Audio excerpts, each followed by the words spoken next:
When I was a child, I watched the film Terminator 2, and Oh, you can watch the marvel of CGI. You can watch the marvel of what went into the filmmaking process, and mm, it inspired me.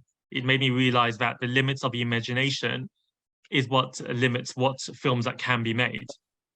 So I wanted to move into that space, and so I've been writing scripts, making my little films since I was a child. Even when I was at university, I was studying mathematics first, then my MBA. Even then, I was getting funding from university to make my films, doing filmmaking courses on the side, because I always saw a parallel in tandem with respect to the creative and the business industries. And so that also is what led me to work for Barclays. I had a career there for 6 years in various realms, including fund management. Um, and eventually, I decided once I won a Best Director award for my first feature film, a movie called The Escort in New York, I decided to move into that full time. And at the time, I okay. was when you win an award, you suddenly become hot property. Everyone's trying to meet you, everyone's trying to reach you, and that gave me some fantastic opportunities. But that also made me realize I can use this time, this chance, and my background, my experience to do something of a greater goal, of a higher vision.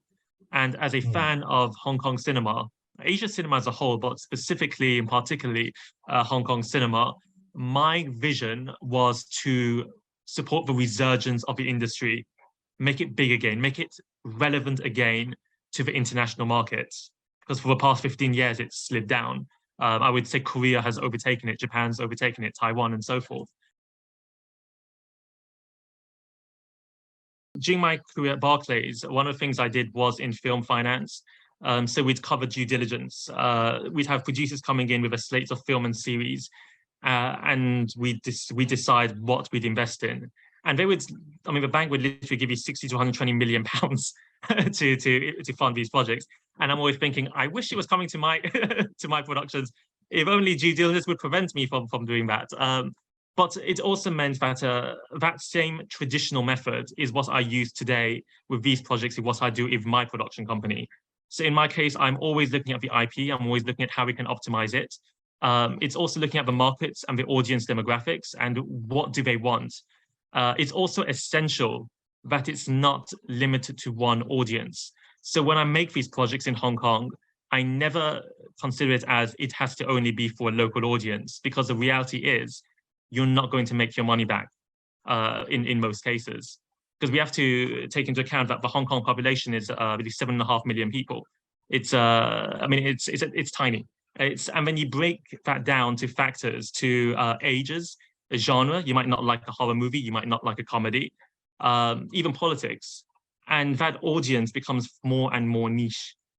So we need to look beyond that. In my case, I am always looking internationally. I'm always looking at, if I'm creating this project, will people in the US want to watch? Will they know about it? Will they care about it? The same is true for the UK. So I would say Hong Kong needs to really support and focus on those universal themes that John Woo, Choi Hark, and many of the filmmakers of that period were making. And over the last 15 years, what we've seen is as the audience, or rather, as filmmakers in Hong Kong have been gravitating towards the mainland China market. And that makes sense. There's a population of 1.5 billion. Of course, you would want to seek that audience. Of course, you'd be looking at co-investment, co-production deals with mainland China. That also means that they've been stepping away, losing sight of the international audience. And so that's left a gap in the market, which is what I'm filling. So it's not a case of competition. It's not a case of you've done something wrong. It's the case of you are focused on that market for the last 15 years. You are focused on mainland China. That has meant that the projects that you're making are no longer as relevant as they were before to the US, to the UK, and Hong Kong was at one point the apex of creative content in Asia. But at the same time, it has slipped, it has lost that crown. And I would say it's not about learning its lessons, but it needs to focus on what it actually wants. Does it want to focus strictly on mainland China? In which case, that's fine. It can continue to do that. Or does it want to create that resurgence for creative industry internationally?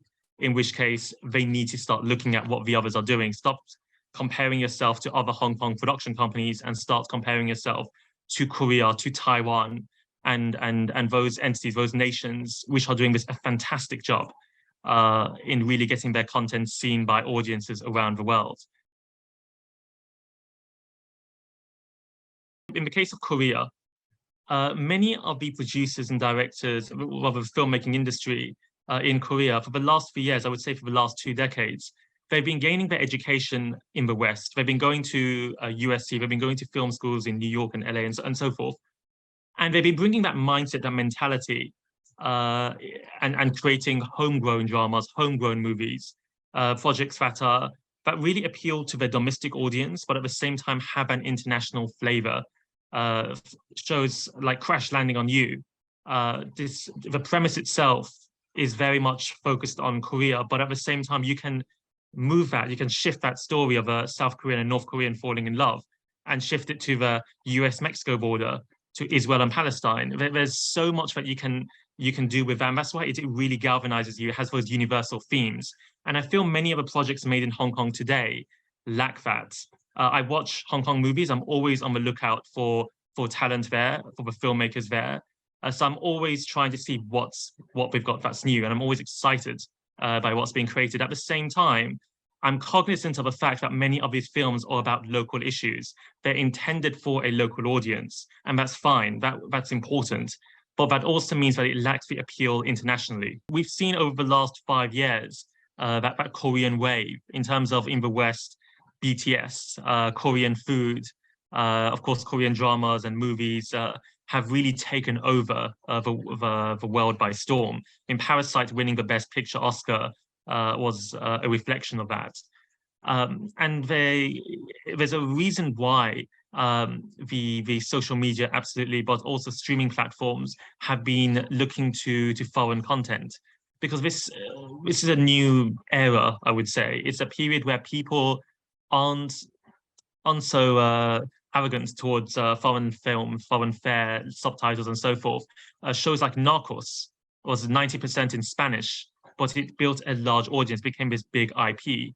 And the same is true for Korea, where we're seeing their projects really getting the attention of viewers in the West, becoming must-see TV or must-see streaming, I should say. And so the New York Times, for example, listed 2 Korean dramas, the zombie show Kingdom and the mental health drama It's Okay to Not Be Okay, as 2 of their top 10 shows. And typically we don't see Korean dramas in the New York Times list for top shows. It's normally covered with US and UK projects. So yes, around the world, because of social media, because of technology, and because of streaming platforms providing more international content, people have become more acclimatized and more open and more curious to learning about foreign cultures. And yes, I do believe that can be the case with Hong Kong. We just have to find what is fascinating for the Western audience. So right now, we're at a period where audiences around the world are paying attention to what is being made today. You know, they're looking for content, they're looking for films and shows that they can enjoy. But if the quality is lackluster, then they're not going to tune in again. You can make the best film possible 2 years' time, but if their eyes have averted elsewhere, then you've lost them. Recently, we shot a drama series called Forensic Psychologist, about a psychologist who interviews a criminal each episode to decide if they are mentally fit to stand trial. And we've been developing that firstly as a Hong Kong series, but I'm also working with US and UK producers for an English language version rather than the other way around. We shot a movie originally called Lockdown. It's been renamed The Audition, which I actually partnered with Marvion to release as Asia's first NFT feature film. Very recently, in September, we reshot a Hollywood film called Tape, which was directed by the 5-time Oscar-nominated director Richard Linklater. So I've had the honor of directing this remake.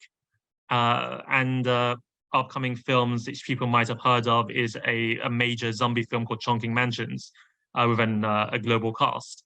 And then there's a film which we haven't announced yet, but we will be very shortly, which is a film called Hostage Crisis, which is a co-investment between Phoenix Waters, Marvion, and an LA-based company, Mercury Pictures.